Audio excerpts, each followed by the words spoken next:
information is that I'm a manager with the Bank of Nova Scotia. I've been with Scotiabank for 28 years and counting.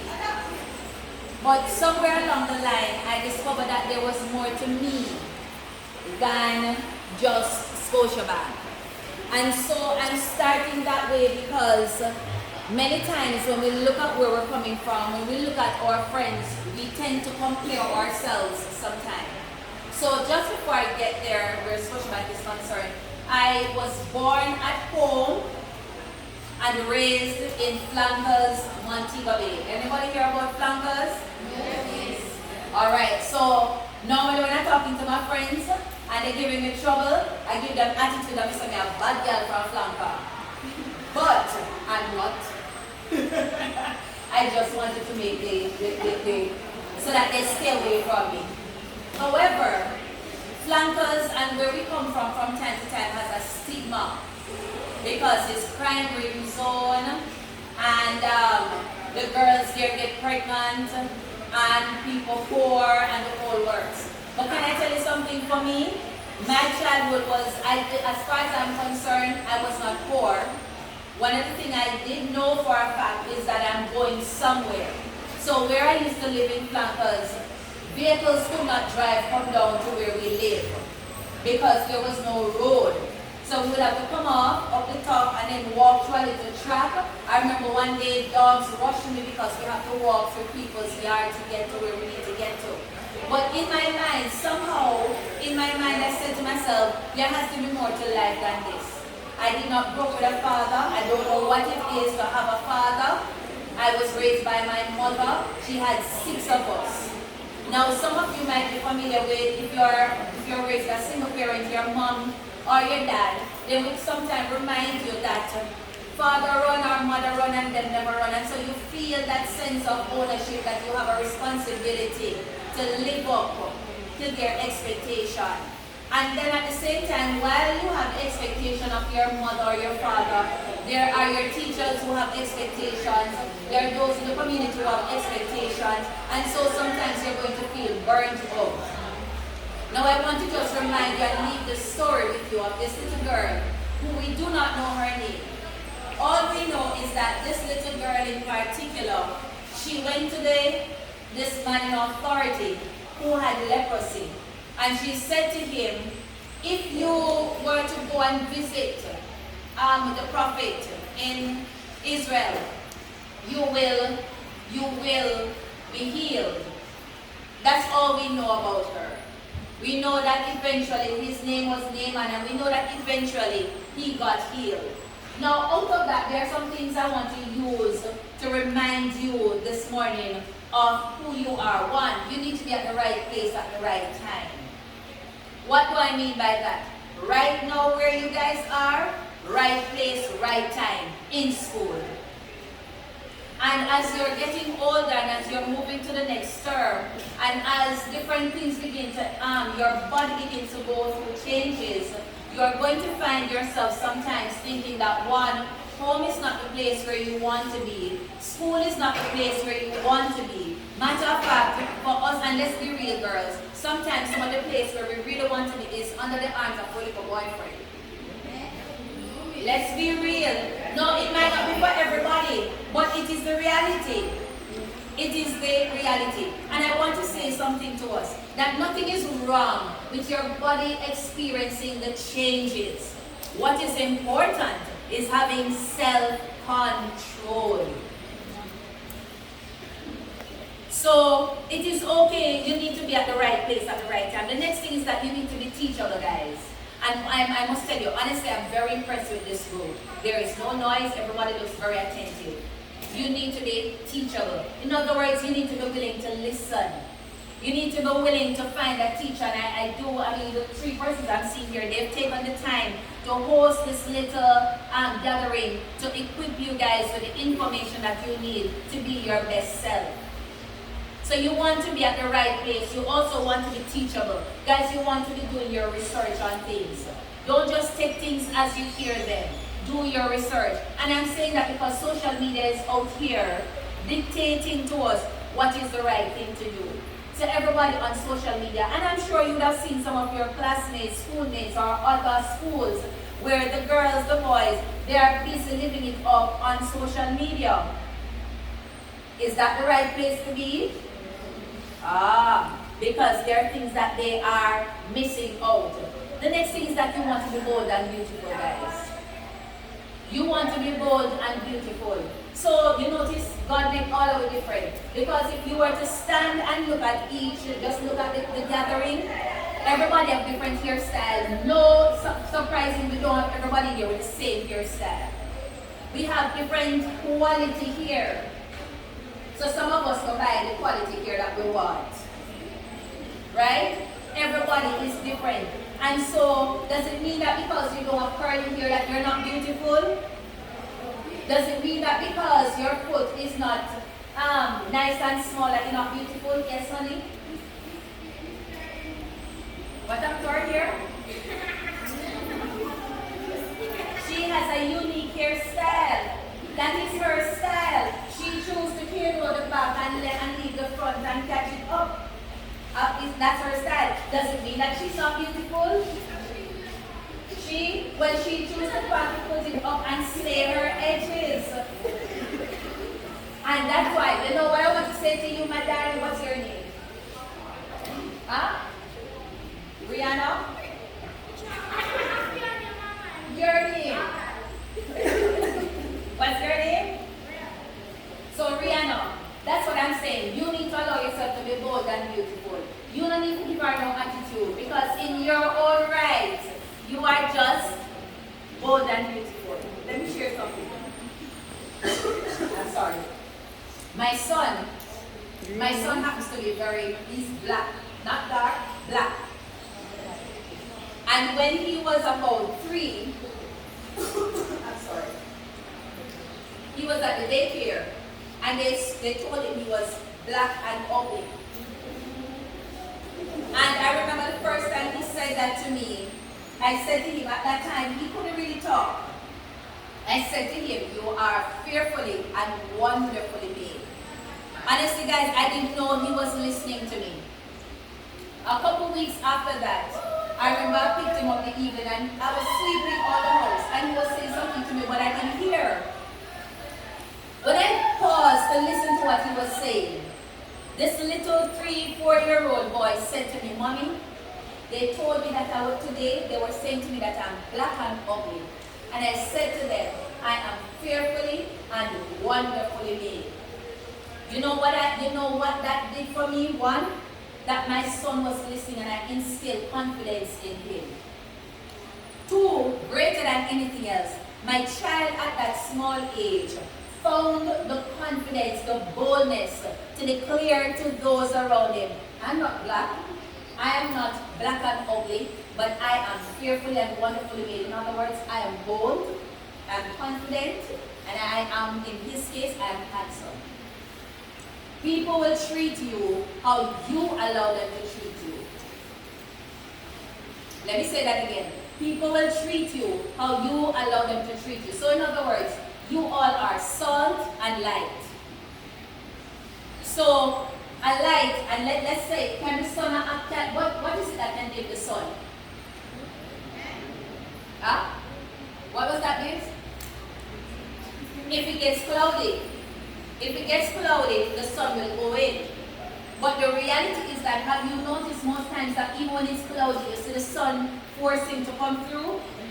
Light cannot help itself. It's a light. Another thing that we can identify with salt. Can salt help itself?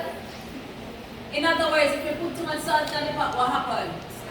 You put salt on daylight. But, and if you put the right amount, it's just the right amount of salt. Salt cannot help itself. You cannot dilute salt.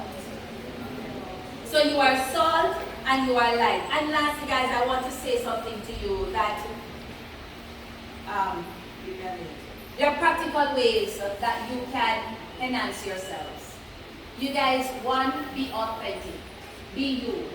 Don't try to be the next person beside you. Why? Because the truth is, do you all know each other? Yes. Who says yes? Who just said yes? No, seriously, who just said yes? Huh? Okay. Aye, you're born and beautifully, my girl. So the reality is that we don't know, we really don't know each other. We don't know what circumstances the other person has to endure. So let me share a sad story. I went to Herbert Morrison Technical High School, and I had this friend, Anne-Marie. And I remember one day Anne-Marie kept saying to me, when she's in the bathroom bathing, her father would push the door and come in.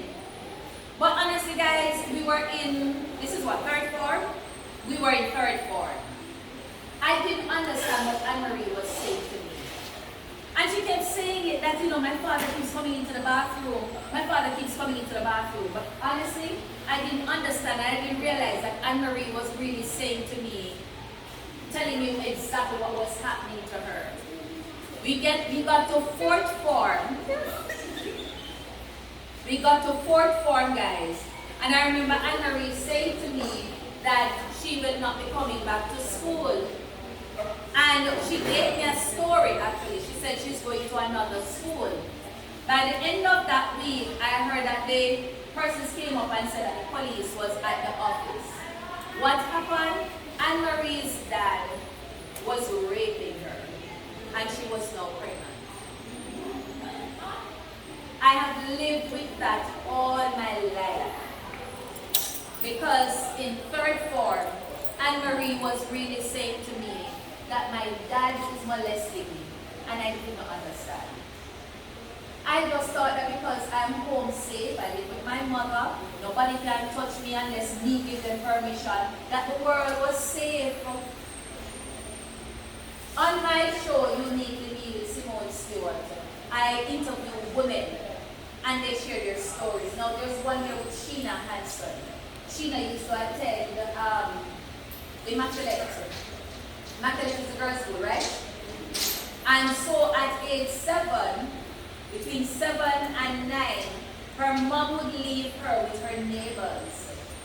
And so over there were some older boys that what was happening, these boys were discovering themselves as well. And so the boys started molesting Sheena. Sheena, on the other hand, discovered herself because with no proper parental guidance, Sheena found herself in a situation where she was now exploring because no parental guide. She's over there with her friend, and so the girls started playing with the girls, while the boys at the same time were playing with them. And then they would invite over other little girls to play with each other. The long and short is that for a long time, Sheena lived the life of a lesbian. And guys, I know you may have laughed, but she innocently got drafted. And so what you will find is that without proper guidance, you will find yourself in some situations that is not what you want, but it is what has introduced itself to you. And for a long time, her mother did not know that she was over her neighbor playing dolly house with the girls and at the same time with the boys. Many of our classmates and our schoolmates are involved in such situations, and we do not know. Not only that, some of us are secret keepers for each other. So, I started out by talking about the girl who has no name but made a big impact. I want each of you to make a commitment to yourself this morning that you are going to be the girl who may not necessarily have a name that people know, but that you are going to make an impact. So you're going to be authentic. That's number one. You're going to be you. So like my friend over there who can help herself, step is the answer yes. That's her style. While somebody else, when you're simple, be answered. Be your authentic self. Then I want to say, guys, be determined. Be determined and be intentional about taking action. Be determined and be intentional about taking action. Now, let me just wrap that up. How do you take action, guys? Now, I'm going to share some ways I have taken action. One, so you have heard that I'm an author. I have 15 books and counting on Amazon. Thank you for that clap. I have my Uniquely Me channel. I do speaking engagements like these. I help other persons to publish their books. I just started a little travel agency business. And of course, I have my stable job. How does that apply to you? Each of you in your own way have something that you're good at. Each of you more than likely have a phone. And instead of using the phone to just watch other people be great, why don't you use the phone? Say there's some of you who are good at slaying the air front. Why don't you ask your friend to just hold the phone and make you do a 5-minute video showing how to slay your edges and put that out. Seriously. That's one. Number two, some of you are good at writing poetry or writing little quotes. Why don't you begin, get a book, a small book, write all those quotes in there, and then go research on Google how you can put that using Microsoft Word to create a little book and publish it on Amazon. It doesn't cost anything to publish it on Amazon. Or publish it, put it together, and ask one of your teachers how they can help you to put out that book. I have a 13-year-old. She attends, no Jesus, the green uniform, green and white. I don't remember. I did her book. She's an author. She's very good at writing stories. She's a published author. I forgot her name, Marley. She started at 12. I forgot her first name. She's a big spokesperson now. She represents a cause. Or, why not one of you decide that, hey, you know of some girls here who either have behavioral issues or they're going through things at home, and you make it your personal responsibility to take that girl aside every now and again and just whisper something positive to her. You know what you're becoming? A motivational speaker in the making. So what am I saying is that you don't necessarily have to be the girl that anybody knows. Your teachers may not know, but in your own way, you are being a life changer and a world changer in your little environment. Now guys, why am I here today? I'm here to hand over these sanitary napkins. Now, this is something I chose to take on myself because again, I discovered that there were girls all over, and again, don't ever think that because you are not going through it, others not going through it. What we have found is that there are girls who comes to school without sanitary napkins during their period because their parents cannot afford it. Number one.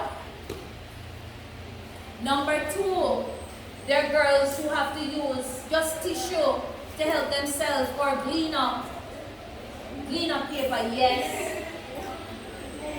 Some persons using plastic bag. There's a lady I interview again on my channel. She and her daughter, they had to be using cut socks, stuff tissue in there, and use it as their sanitary napkin here in Kingston, here in Jamaica, in recent times. Why? They can't afford it. There are places in the world where girls, because they're seeing a period, they cannot go to work or they're not employed because, one, they don't have sanitary napkins. Some places they don't have proper places, they can't pay those kind of things. Here, when I went to YWCA last year to deliver some pads, I was told that there were girls there, here again in Jamaica, in recent times, that a thing like a bathing soap, they cannot afford, they don't have. So when they go and they get one bar of soap, they cut the soap in 2 or 3 pieces to allow it to last them. So you take it for granted that you can change a sanitary napkin ever so often. There are girls in your class, in your school, who may not be able to afford it. You don't know. The guidance counselor knows, the nurses know, because they will go there from time to time and say, "Miss, you have no pad." Or sometimes they're shy, so they might ask their friend, what to the nurse or the guidance counselor, ask them for one pad for me now, please. So guys, I took it upon myself to be an influencer in my own way. You notice me not have no TV here, no CVM out here with me? I don't even have nobody else with me. Why? I just want to make a difference. I want to influence lives. Because the truth is, when I die, nobody's going to come and talk about the fact that I have an MBA, the fact that I have a BSc. Nobody's not going to talk about all of what I accomplished. They're not going to tell about how good a work I was. But you know what? These little things people will go up and talk about. I have a daughter as well. I want the good that I do to follow her. So I'm here, guys, to deliver these sanitary napkins to your school, to your guidance counselor, to your nurse, so that no girl here in your school will ever have to come without not having sanitary napkin and have to go through the embarrassment all day of not being properly covered. I am using, it's not just to give you guys a sanitary napkin, it is helping to build your confidence that I'm a young lady and I'm going to make a difference. I am my authentic self, I am light and I am salt and I'm going to make a difference.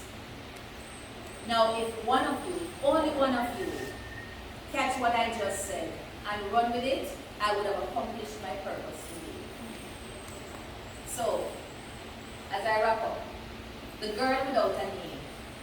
Nobody knows her name, but she had a big impact. She chose in her own way to be at the right place at the right time. And she said to Naaman, hey, if you go over Israel, you'll find healing. I'm saying to each of you in your own way, you are bold, you're beautiful, take action in your own way. Don't just sit and just get lost in the crowd. Find a way to be a salt and a light and shine bright like a diamond. That's it from me. Thank you for listening. So if you don't mind, when you're finished, I'd love to get the girls here and we'll just take some pictures, please.